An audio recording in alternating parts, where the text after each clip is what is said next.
it was so nice to see them all together. You know, you've got 4 vehicles, you have the T-Rex, you have some random things like these little mini, God damn it, woman.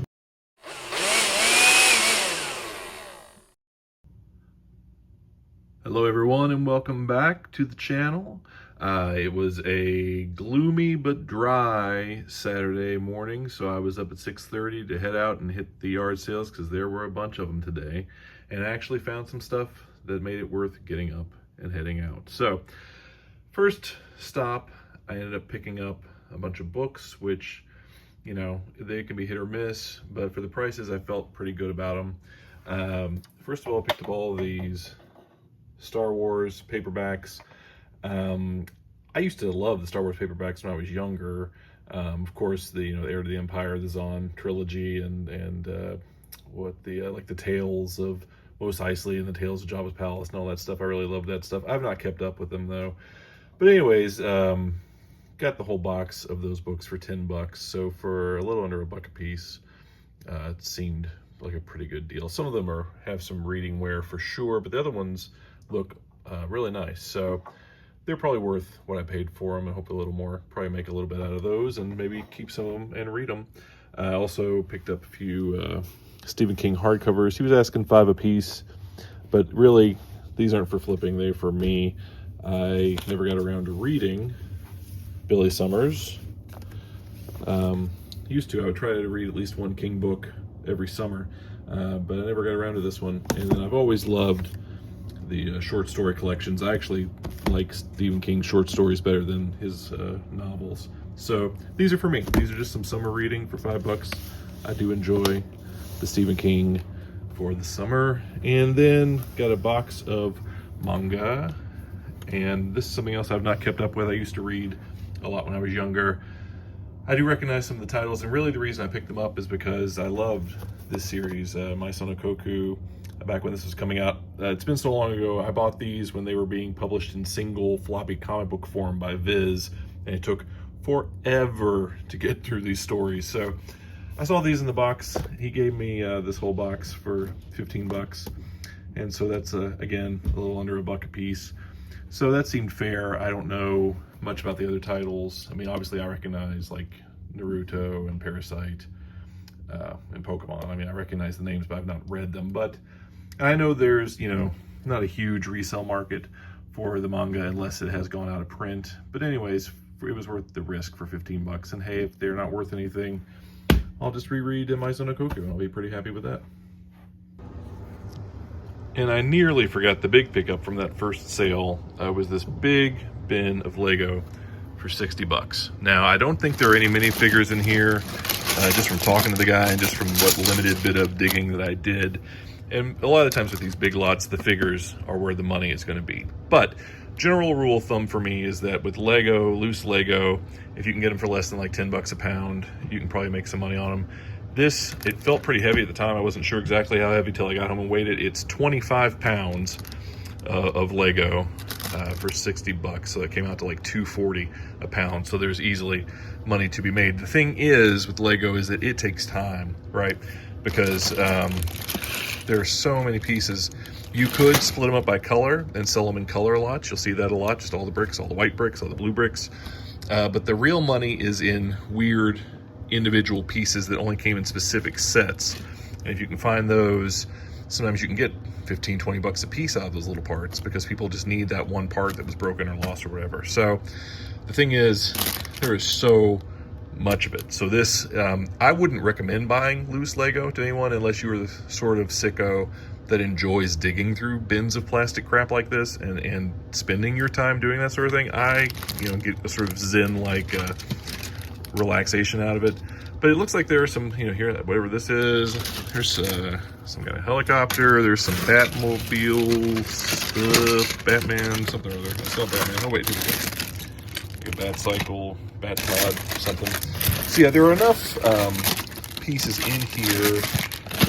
There's a wing. There are enough things in here that have been like partially built to make me believe that there may be some complete stuff in here, or at least close to it. I don't know, is that a Disney castle? I don't know what that is. But anyways, there's enough here, and again for the price, for $2.40 a pound, for that much, there's money in here. It's just going to take a while to get it out. So again, if you have the patience to do it, it can be fun and profitable, but it is not for everybody, right? All right, so wish me luck. This one, I mean, this could take weeks, you know, at the rate I go to get through all this crap. But yeah, Lego, big ass tub of Lego. So I also stopped by one of the local comic shops, Pop's Comics, shout out. They had gotten in a collection of Toy Biz stuff this week, and I guess a lot of it had already sold because I didn't see any of the 10-inch figures. But the Toy Biz X-Men stuff, I have some affection for. I was a huge X-Men fan when I was a kid, but that came like right before suddenly there was X-Men stuff everywhere. Like, you know, I would have killed for X-Men toys when I was growing up in the 80s. All we had was the Wolverine from Secret Wars, and there was not much else. So unfortunately, this stuff, I was already, I think, heading into high school by the time this stuff came out, and I was no longer playing with toys and had not yet started collecting toys. So I had a few, but not a lot. And so I do have some affection picking up now, but I don't want to pay much for them. You know, this one, I got a Banshee, who's one of my favorite characters, for $5. I always loved the fact that his gimmick was you could blow through his chest like a whistle to simulate his powers. So $5 seems about right. But Toy Biz X-Men, there are not a lot of them that are worth any considerable amount of money. One of the few that is the this Wolverine, who was the second Wolverine, second edition. The first one was the brown outfit with he had like a strap-on mask. This one had the claws that retracted, which was pretty cool. I did have this one and I liked it a lot when I was a kid, and for some reason it came with this weird ass gun. But anyways, yeah, went ahead and picked him up because he's like a $40-50 figure, and they had 40 on it and 5 on Banshee, but I had a $25 store credit just from, I buy like bags and boards there and stop there on the way home from work sometimes, so I had a credit. So yeah, I figured yeah, for like $20 or something, go ahead and pick those up. All right, next up, I went to another sale. Very nice lady, parting with the stuff that belonged to her late husband, who had died suddenly, and now she's kind of left trying to get all of this stuff, a house full of stuff, priced and sold, which is worth thinking about if you are a collector or a junker like me. It's good to have an exit strategy.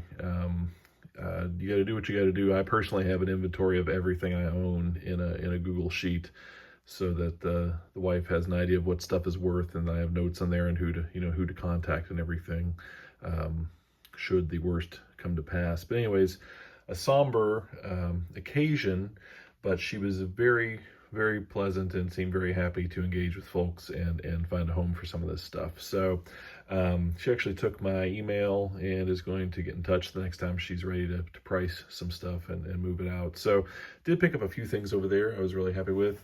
I don't collect Lord of the Rings, but there is some market for the figures. For $3, that seemed about right. These were really cool and unexpected. For $5, these Dune pop-up books.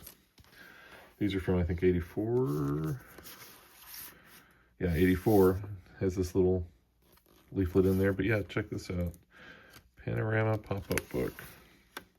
Huh?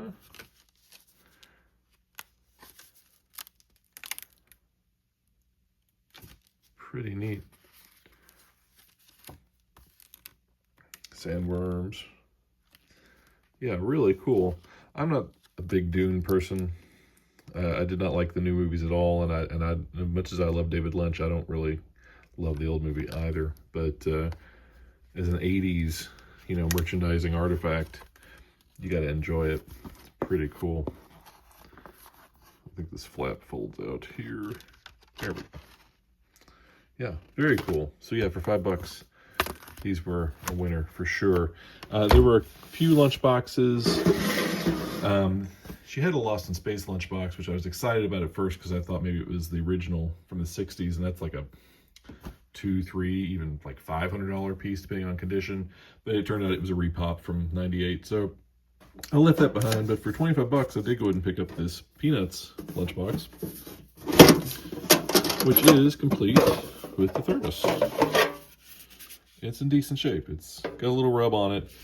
But I think this is from like 67. I could be wrong. It could be 69. But yeah, for the price, I do collect lunchboxes, so this is a pretty cool one. Got Snoopy charging in action there. We got the kite. We got the gang. Yeah. Got a little strip down here, baseball strip. So yeah, that was a cool pickup. All right, and next up at the same sale, I got this lot of Jurassic Park stuff, or Jurassic World. This was the Legacy Collection line. And I did break a rule. I ordinarily don't buy new or recent toys, to resell, or really even for my own collection, except for, rare exceptions. But these were really neat, and the fact that there was such a large lot of them all at once. It was 75 bucks for the lot, which may be overpaying. I honestly don't know. I have not looked up comps on these yet, but her other stuff was priced so fairly that I felt like, I actually left and then came back and said, you know what, it's still here, I'll take all of it, because, if it's a good deal, then it's a good deal. If it's not a good deal, then she gets some money, and it's win-win. So, but I did like it because, there's only a couple of dinos. Of course, we have the T-Rex. But what I really liked was that, it's like a almost near complete set of all these characters. You got the Jeep with you've got Ian and Dr. Alan Grant, and the kids, Lex and Tim, are in there. And then you got Muldoon and Ellie are in this one, in the Jeep. Over here you have Dennis Nedry being, it's pretty hilarious, being attacked. I think the Dilophosaurus, yeah, he's in there. We got John Hammond. This is Lost World. No, yeah, Lost World, right? Because I don't remember the names of the characters in Lost World because I don't care as much about it. But that's the Julianne Moore action figure right there in the little Jeep. So yeah, it was a cool lot. I just about crapped my pants when I opened up the bag and this thing was sitting in there. I thought there were bugs in the bag. These, I guess, are from that last Jurassic World movie, the giant locusts or whatever that movie was all about. And it came with some random parts and pieces. Here we have a disembodied Wayne Knight head, if you like such a thing. I guess these are all parts that go with the figures. Again, I don't know a lot about them, but I kind of felt like, if you can sell them, great. If not, it's kind of an instant collection. It's something you could build out. It's pretty neat. Also had these mini cars, these little die-cast cars. Yeah, I actually love the first Jurassic Park movie. I think it's the last of the truly great old-fashioned Hollywood blockbusters. It's a great movie. So I do have some fondness for Jurassic Park, even though I don't collect it. But hey, maybe I do now. Anyways, this was a really cool lot to get all at once, and I guess we'll see how it pans out. And I am back because in very me-like fashion, I did not do my due diligence. So, I was not complaining, but I was, like, well, we got the figures, we got the vehicles, we only got a couple of dinosaurs, and I was happy with what I got. And then I actually bothered to open up this box because all I could see, I knew it came with those dinosaurs. I was like, well, they're, that's what I'm seeing through the window there. That's what's in there. I didn't bother opening it up. And lo and behold, here are all these dinosaurs. So many dinosaurs. Look at all the dinosaurs. Good. This dinosaur has a little briefcase for some reason. He's not doing well. This dinosaur has a catastrophic neck injury. So we got raptors. We got, yeah, man, we got so many raptors. Is it blue, I guess, right? Yeah, so yeah, it turns out we did okay on dinosaurs too. So that actually helps the value of the lot quite a bit. Yeah, so cool. That was a nice little surprise. I should probably look at things more thoroughly. Anyway, that's it.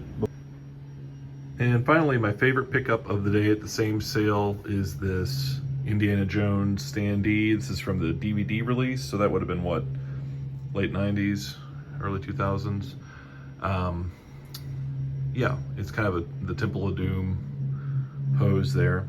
But yeah, that's like a life-size standee, and 20 bucks is what she wanted for it, and I thought that was very fair. I really don't know the value. Some standees I know can go for hundreds of dollars, and some don't. But hey, for 20 bucks, I was willing to take a runner on it because this is for the personal collection.